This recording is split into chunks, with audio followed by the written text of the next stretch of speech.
Henry and Gordon were lonely when Thomas left the yard to run his branch line. They missed him very much. They had more work to do and had to fetch their own coaches.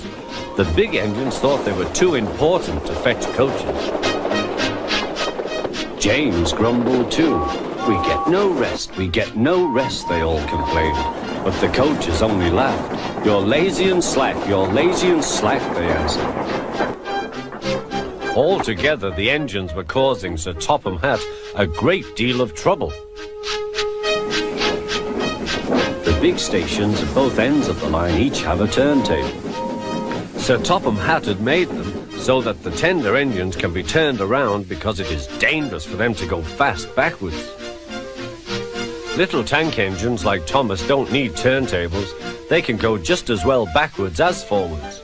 But to hear Gordon talk, you would have thought that Sir Topham Hatt had given him a tender just to show how important he was.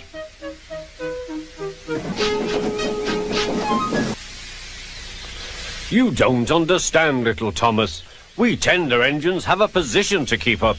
It doesn't matter where you go, but we are important. And for Sir Topham Hatt to make us do shunting, fetch coaches, and go on some of those dirty sidings, it's not the proper thing." Thomas chuckled and went off with Annie and Clarabel.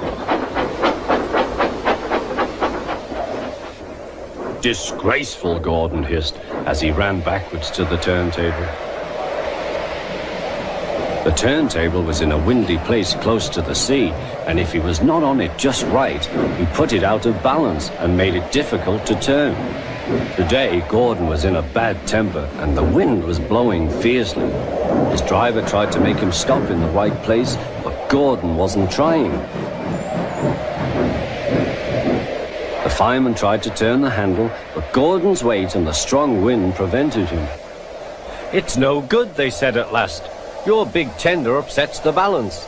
If you were a little tank engine, you'd be all right. Now you'll have to pull the next train backwards." "Look," called some boys, "there's a new tank engine." "Oh, it's only Gordon back to front." "Hello," called Thomas, "playing tank engines? Sensible engine. Take my advice, scrap your tender and have a nice bunker." Gordon said nothing. Even James laughed when he saw him. "Take care," hissed Gordon, "you might stick too." "No fear," chuckled James, "I'm not so fat as you." "I mustn't stick," thought James. He stopped on just the right place to balance the table. It could now swing easily. Gordon arrived in time to see everything.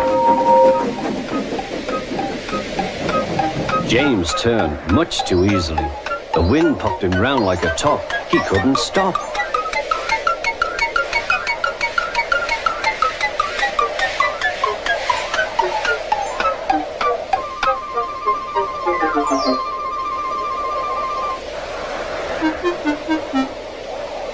"Well, well," said Gordon, "are you playing roundabouts?"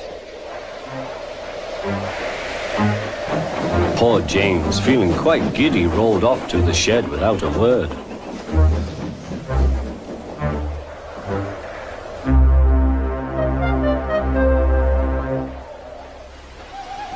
That night, the three engines had an indignation meeting. "It's shameful to treat tender engines like this. Gordon has to go backwards and people think he's a tank engine. James spins round like a top and everyone laughs at us. And to add to that, Sir Topham Hatt makes us all shunt in dirty sidings. Blech!" "Listen," said Gordon. He whispered something to the others. "We'll do it tomorrow. Sir Topham Hatt will look silly." The engines had decided to go on strike.